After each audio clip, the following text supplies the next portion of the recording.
Toda la prensa latinoamericana habla del asesinato del candidato a la presidencia Fernando Villavicencio en Ecuador. El presidente Guillermo Lasso acaba de anunciar que el FBI llegará en pocas horas a su país para investigar este asesinato. El presunto homicida está muerto. De acuerdo con la policía, fue asesinado en un intercambio de disparos. Además de esto, los otros 6 sospechosos de haber participado en el asesinato, dicen las autoridades, son extranjeros. Pero más allá de todo esto, vamos a saludar a María Corina Roldán Robles, estratega, consultora política, gerente general de la firma Battleground Solutions, especialista en comunicación política y opinión pública, porque ella está en Ecuador.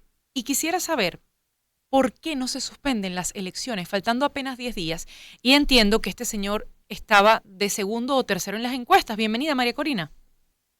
Hola Adriana, ¿cómo estás? Un placer estar por aquí nuevamente. Gracias a ti por estar con nosotros. ¿Cuál es, quizás no el argumento, pero por qué no han sido suspendidas las elecciones? ¿No sería lo natural? Bien, podría ser lo natural en un escenario normal, pero tenemos que recordar que estas elecciones se están dando después de una muerte cruzada. La muerte cruzada es un recurso constitucional que tienen aquí en el Ecuador, en el cual después de llamar a un juicio político al presidente que se encuentra en funciones, este puede por decreto llamar a la disolución de la asamblea en conjunto para hacer unas elecciones en los próximos 3 meses.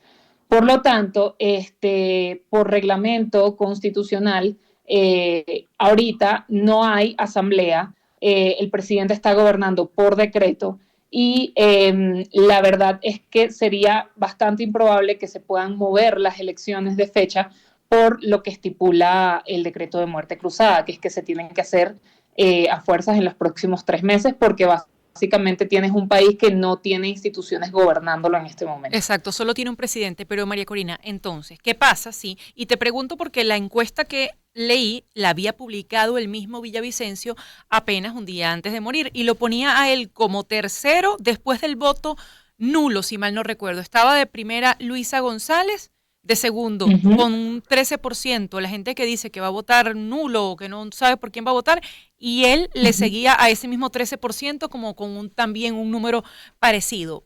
Te quería preguntar si son las mismas encuestas que usted maneja, si sí tenía esa intención de voto de poder pasar a una segunda vuelta y quién lo puede sustituir. Bueno, en primer lugar, ciertamente Villavicencio era uno de los posibles para la segunda vuelta. Ahora, hay algo que es importante recalcar aquí. En las encuestas que se están manejando actualmente en Ecuador, sobre todo las públicas, yo no me fiaría. ¿Por qué? Porque, por ejemplo, para el día de ayer, en la campaña en la cual me encuentro trabajando actualmente, recibimos 4 encuestas distintas de las que son públicas, de 4 encuestadoras de aquí en Ecuador, y las 4 daban resultados distintos, entre las cuales todas decían que Luisa iba a ser la candidata que iba a ganar la primera vuelta o la que iba a entrar a la primera vuelta como ganadora, con un mayor porcentaje de votos. Precisamente eso es fácilmente medible por el voto duro de Revolución Ciudadana, que es el partido de Correa. Pero en una de las encuestas ponían a Topic como el siguiente para entrar en primera vuelta. En otra encuesta estaba también el candidato Otto, que es el ex vicepresidente de Lenín Moreno, y en otra encuesta que me pasaron era muy parecida a los rendimientos digitales, en el cual estaba Villavicencio de segundo también. Entonces, era lo que justamente en ese cuarto de guerra estábamos conversando, era que cualquier encuesta que sea pública en este momento en el Ecuador no es creíble. También, pues de alguna u otra forma, los que nos dedicamos a la estrategia política entendemos que las encuestas públicas también son una forma de incidir en estrategias políticas para llamar al voto, bien sea por miedo, bien sea por incentivo, y bueno, de alguna u otra forma yo te diría que cualquier encuesta, que incluso en cualquier país y en cualquier proceso electoral que sea publicada por los propios candidatos, no se confíe porque la verdad está detrás de las encuestas que se manejan internamente en cada uno de los comandos de campaña. María Corina, y la otra pregunta que te hacía es quién puede sustituirlo. ¿Su aspirante a la vicepresidencia, la fórmula vicepresidencial, o van a dejar eso en blanco, en no poner a Bueno, nadie en el hasta ahora tarjetón? lo que se ha escuchado hasta ahora en el Ecuador o los rumores que se han gestado en el Ecuador sobre quién podría sustituirlo, sí, efectivamente se encuentra la dupla de él, bueno, que es una mujer, Paula. También está entre los posibles Vicente Carrillo, y también hay un ex ministro de Lazo que se llama Francisco. Discúlpame que hasta ahora no sé Tranquila que ya exactamente cuál es Google su te va a apellido. decir el apellido. Ajá. Francisco Jiménez, ahora recordé. Francisco Jiménez también podría ser una de las personas que estaría para reemplazar bueno, no para reemplazar, porque no es reemplazable realmente, pero sí una de las personas que podría tomar el cargo en este momento Ahora, como candidato. María Corina de Roldán es nuestra invitada, es periodista venezolana, es estratega comunicacional, consultora política y está en este momento en Ecuador. Mucho se ha hablado sobre la violencia que hay en este momento en esa nación, vista por los motines carcelarios, también por el narcotráfico, pero realmente, ¿qué es lo que puede estar detrás de este asesinato? A pesar de que todavía está muy pequeña la investigación, ya hay una persona muerta, el sospechoso del asesinato, los otros 6 están detenidos, pero ¿qué es lo que se piensa? ¿Es narcotráfico? Sí, efectivamente hay un conflicto grande en el Ecuador con respecto al crimen organizado, porque como todos sabemos hay niveles de inseguridad. Yo siempre lo plasmo de alguna forma en términos geográficos en el Ecuador, en que lo que es la zona, lo serrano, lo que es la zona serrana que vendría siendo Quito y Cuenca, vive una inseguridad un poco más leve, porque es una inseguridad del día a día en el cual, bueno, si estás en la calle, de repente te pueden robar el teléfono o hay hurtos en ciertos momentos, como de repente al utilizar el transporte público, pero en lo que viene siendo la costa, específicamente lo que es el Guayas, los ríos, en Manabí, donde mataron a un alcalde hace un par de semanas, incluso Esmeraldas sobre todo, son zonas en las cuales el crimen organizado se ha adueñado de estas zonas hasta un punto en el cual, por ejemplo, en el Guayas hay toque de queda por decreto y por normativa diario a partir de la 1 de la mañana. No es como que es en un periodo especial, no es como que es por un momento, no, o sea, ya es un decreto que todos los días a la 1 de la mañana hay toque de queda en la región del Guayas. En los ríos y en Esmeraldas es literalmente un territorio sin ley, está dominado por completo por el crimen organizado, y esto pues a pesar de que no hay una declaración oficial al respecto, a nivel público se sabe que son grupos de narcotráfico. Se sabe que son grupos también relacionados a terrorismo, aunque en menor medida que los del narcotráfico. Y pues las prácticas más comunes que tienen son las del sicariato, la extorsión, eh, y, y como al final lo venía conversando con algunos colegas el día de ayer, ya esto es lo más parecido a lo que vendría siendo, pues puede ser una Colombia del 80, 90 e incluso un México en la época del PRI, de la dictadura perfecta, ¿no? Y incluso todavía México, cualquiera que se encuentre en el poder, pues se encuentra en la forzosa situación de hasta tener que negociar con el narco si quiere mantenerse con vida. Pues creo que eso es lo que está al final ocurriendo en el Ecuador, porque uno puede ver lo que está ocurriendo a simple vista, pero uno no sabe cuáles son las negociaciones que están teniendo cada grupo de campaña con los grupos de del crimen organizado, y no se sabe realmente qué es lo que está pasando detrás y qué es lo que conlleva estas acciones, ¿no? Porque, por ejemplo, una de las cosas que discutíamos en el grupo que alegan que son los lobos que se atribuyeron al asesinato, que no son propiamente ellos. Exacto, entiendo Ellos, que lo desmintieron después, que era un video trucado. sí, pero el primer grupo habla de que el siguiente es Jan Topic, y que Jan Topic sería el siguiente porque no ha cumplido sus promesas. A Y beneficio, uno se María Corina, pregunta, disculpa que te interrumpa, a beneficio de nuestros oyentes venezolanos, ¿quién es Jan Topic? Jan Topic es otro candidato presidencial que es tomado como una especie de outsider, pero bueno, él en realidad es militar, ha estado en distintos procesos de guerra, como en la guerra de Ucrania, fue entrenado en Francia, tengo entendido. Y bueno, nada, él se lanzó a la presidencia, su bandera es precisamente la causa de la seguridad. Él realmente ha hablado mucho de seguridad y sus propuestas están muy centradas en lo que se basa en seguridad. Y lo llaman el Bukele ecuatoriano. Este grupo, como te digo, amenazó John Topic ayer diciendo que podría ser el siguiente por no cumplir sus promesas, pero la verdad es que John Topic nunca estaba en un cargo político.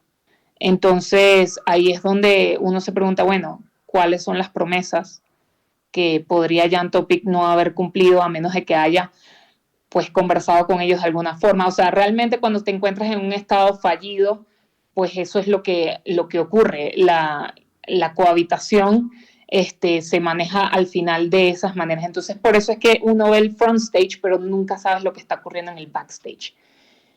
Que por cierto, cuando ocurren sucesos como este, regularmente la intención de voto puede cambiar. El que pensaba y se orientaba por una tendencia dice, no, definitivamente esto ya no puede ir así, hace falta, por ejemplo, o mano dura, o hace falta que vuelva el orden a Ecuador.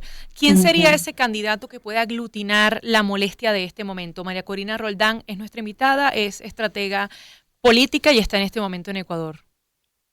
Mira, ahorita realmente es muy temprano dar proyecciones, pero yo te diría que esto se puede decantar en dos escenarios. El primer escenario es que efectivamente el comando de campaña de Villavicencio pues nombre a alguien que haga sucesión al candidato que ya falleció, y en este caso pues yo te diría que tiene altas probabilidades de pasar a primera vuelta e incluso ganar una segunda vuelta, ¿no? Por un asunto emocional de la sociedad. Todos sabemos que el voto siempre es emocional, la gente siempre va a votar por muy racional que sea, pues con la emoción, y ahorita hay dentro de la población ecuatoriana indignación, rabia, también hay mucho enaltecimiento de la imagen de Villavicencio, pues precisamente por sus declaraciones en las cuales él enfrenta eso que ahorita indigna a la población del Ecuador. Entonces, ese sucesor, a pesar de que hoy día no sabemos si va a existir o no y quién sería, tiene las más altas probabilidades de ganar ambas vueltas. Ahora, si en caso de que no nombren a un sucesor, yo te diría que el siguiente en lista podría ser Jan Topic, precisamente por esto que te menciono, de que él pues es quien lleva la bandera de la seguridad en toda esta campaña. El que se ha preocupado por abarcar ese tema y por capitalizarlo ha sido él específicamente. Y él tiene mucha pegada sobre todo en el grupo joven, en lo que vendría siendo el adulto contemporáneo y en los más jóvenes. María Corina, a pesar de que nos queda un minutito, pero no quisiera despedirte sin preguntarte por quizás la influencia que puede tener el expresidente Rafael Correa en este momento en la sociedad, en el votante ecuatoriano, sobre todo cuando Luisa González, que entiendo es la más afín a él, está de primera en esas encuestas que tú dices, no hay que confiar en ellas, pero bueno, entiendo que está entre las favoritas. Sí, mira, en el caso de Rafael Correa, aquí sacando el contexto actual político, su estrategia era muy clara desde el principio. Él necesitaba poner en el cargo a candidato presidencial de su partido a una persona que fuera completamente leal a él. ¿Por qué? Porque él lo que está buscando es poder regresar al Ecuador para ser el candidato presidencial en el año 2025. ¿Qué pasa? Que él esto ya lo ha intentado en el pasado y las personas que ha puesto en cargo pues le han traicionado, como fue el caso de Lenín Moreno. O más que traicionado, pues sencillamente no han sucumbido a sus mandatos, por decirlo así. Entonces, en ese caso, él, cuando se fue a seleccionar a los candidatos, se notaba que se encontraba en una situación bastante comprometida porque dentro de su partido hay un movimiento que se está gestando que es el correísmo sin Correa. Gente que cree en el correísmo como ideología, pero que no cree en Correa propiamente. Y los líderes más fuertes de la RC son de este movimiento, del correísmo sin Correa. Entonces, lo que le tocó al final fue poner a una persona que no tiene posicionamiento, que no es muy querida dentro de las filas de la RC, y pues al final lo que la podía salvar o la podía hacer ganar era el propio voto duro de la RC, ¿no? Sin embargo, el voto duro no te da para ganar una elección, el voto duro de la RC específicamente.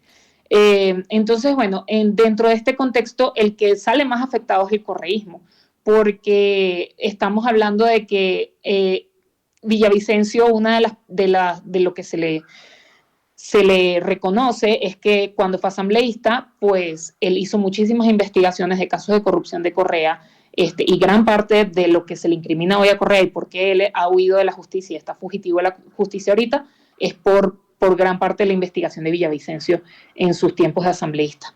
Entonces, es el principal sospechoso como autor intelectual, por decirlo así, dentro de lo que viene siendo la opinión pública ecuatoriana. Así que yo creo que más bien este escenario político le afecta a tal punto que hasta podríamos tener la sorpresa de que a lo mejor incluso Luisa ni siquiera entre en primera vuelta, que no creo que ocurra porque el voto duro de la RC es muy fuerte, a nivel porcentual es un poco más de un 35%, pero sí podemos ver la incidencia claramente. No veo ganador a la RC en este proceso electoral. Muchísimas Al gracias. ganador digo después de segunda vuelta. En la segunda vuelta, no en la primera. Exacto. Gracias, María Corina, por haber estado con nosotros, por darnos el panorama de Ecuador en este momento, un día después del asesinato de Fernando Villavicencio, candidato a la presidencia, y con las elecciones en puerta apenas el 20 de agosto, 4 en punto de la tarde. Momento de ir a la pausa.